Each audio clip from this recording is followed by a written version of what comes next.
So I'm back from Ghana, and the differences between our two countries and the danger that our country is in could not be more apparent. And this idea that Africans don't like black Americans or don't see us as a part of them, Ghana just sinks that shit like the Titanic.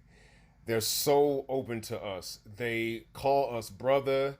They literally say welcome home. When I went to Elmina, the fact that I'm black American got me so much compassion. They family, yo. And I went all over Ghana. This wasn't just me being in one city coming to a conclusion. I went from Accra to Cape Coast to Elmina to Tamale up north to the city of Wa to Mole and back. When I tell you that there is no equivalent of the kind of political, combative, vitriolic dialogue that we're having in this country, it's just absent. I didn't realize how much I think about perhaps being involved in an active shooting until I went to a place where that was literally not a possibility. You see, most Americans don't know about the Global Peace Index. It is this database that tracks how violent and prone to crime a country is and how safe you actually are. And out of 163 countries, America ranks 132nd. Was Ghana rank? 55. Those are just numbers. But you don't really understand the difference between 132nd to 55th until you really do a vibe check. I mean, the only three African countries that rank above Ghana are Mauritius, Madagascar, and Botswana. And the only Western country that ranks below America is Israel. And every country that is an active war zone is pretty close to where we are. Like going there's no question that America's more advanced technologically when it comes to like how often your internet works and the sanitation of the water and how often they pick up trash and how well the roads are like paved, right? But Ghana is more advanced socially. There are pockets of different languages, different religions that in the American context you would think would be at war. No, sir.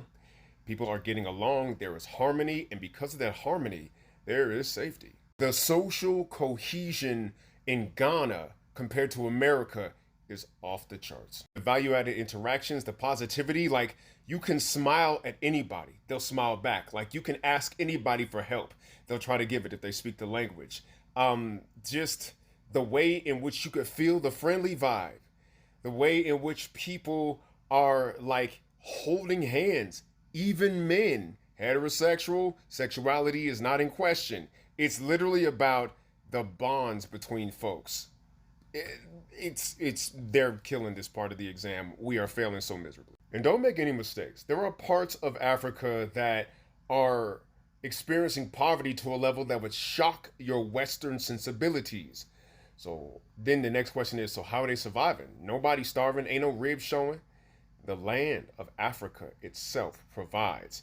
I mean, literally, people be in the villages, there's always some goats, you know who's cooking the jollof rice, you know where the chickens is at, there's always eggs, there's always fruit, there's always, I'm talking about fruits that you don't even see here. Like when they selling them by, like you don't even know what they are.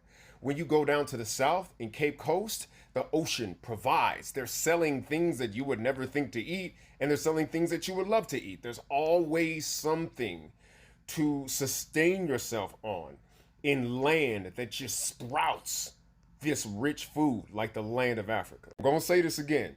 If you love infrastructure, Ghana's a fixer-upper in some places. There are ways that we need to invest in like water sanitation and pipes and like, you know what I'm saying, roads and like picking up trash, right? But those problems are getting solved actively. Ghana is a land that's on its way up.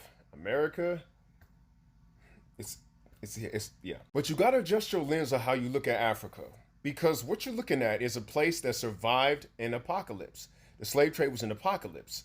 Colonization was absolutely an apocalypse. Have you noticed there's no apocalypse movie set in Africa? Because apocalypse movies are Westerners' greatest fear. What's gonna happen if the bridges and the phones and the heating and the refrigeration don't work? Africa, shit get cut off, then they figure it out, and then it get cut back on again. Like, they're calling us out on how we lose our peace when we have poverty. Having been to Ghana, it's clear to me now. Material wealth is not the path to peace or freedom. Freedom is literally in kindness. It's in connectivity. It's like the safety that people provide because they understand that everybody is in this together. When you look at the political situation, they all love their president, John Mahama. I haven't heard one bad thing about him. They say he's facing challenges, but generally, Ghanaians believe in their president.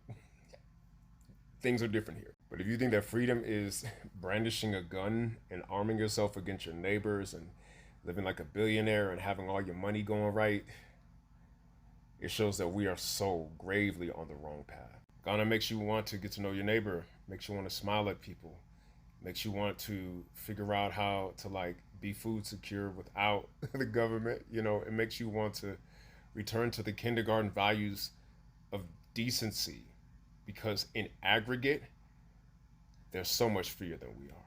I'm Theo E.J. Wilson. Until next time.